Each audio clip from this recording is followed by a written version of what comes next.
여러분이 이제 되게 이제 법학 그러면은 굉장히 어렵게 또 생각을 하실 거고, 그리고 또 법학은 도대체 어디다 쓰이는 건가 이런 생각도 하실 텐데, 지금 공사공단이나 이런 공기업 쪽에서는 법학에 대한 기본 지식 정도는 많이 요구를 하고 있습니다. 그 기본 지식이 여러분들 잘 아시다시피 제가 차근차근 이제 설명을 드릴 건데, 이 법학이라는 거는 보통 이제 학문으로서의 법학이 있고 수험으로서의 법학, 이렇게 두 가지 형태로 우리가 나눠볼 수가 있습니다. 그런데 우리한테 요구되는 것들은 바로 수험에 적합한 법학을 이제 요구되게 되는 거죠. 그래서 여러분이 저와 함께 이제 이 법학 개론 과목을 좀 공부를 하시게 될 겁니다.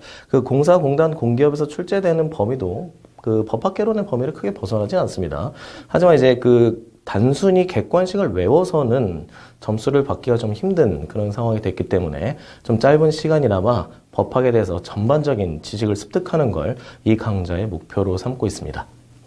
그래서 일단 들어가기 앞서서 여러분이 이제 법학 그러면 학문으로서의 법학이 일단 존재합니다. 왜냐하면 여러분도 아시다시피 법학과도 있고요. 지금 이제 법학 전문대학원도 많이 도입이 되어 있는 상태입니다. 그렇기 때문에 법학에 대해서는 학문적으로 접근하는 것도 있습니다.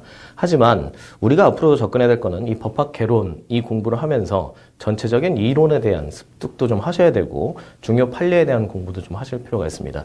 수험에서는 OX로 결정이 납니다. 사지선다 내지는 오지선다 객관식으로 이루어져 있기 때문에 우리가 이 객관식에서 옳은 답을 골라내는 것이 가장 중요한 과정이라고 할 것입니다. 그러면 일단 법의 기초이론에 들어가기 앞서서 그럼 우리가 공부해야 될 법의 분야가 과연 어디까지인가, 이것도 한번 전반적으로 생각해 볼 필요가 있습니다. 여러분도 아시다시피 우리 법 분야는 크게 3개 또는 4개 정도로 나눌 수가 있습니다. 첫 번째로 이제 볼 수 있는 게 바로 공법 분야입니다.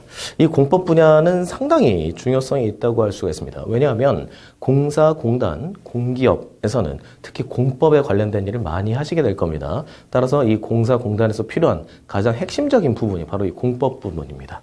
이 공법 부분이 바로 헌법, 행정법 부분을 주로 의미하게 됩니다. 그리고 여러분이 이제 이 강의를 듣고 또 차후에 객관식도 있고 핵심 체크 강의도 또 열리게 될 겁니다.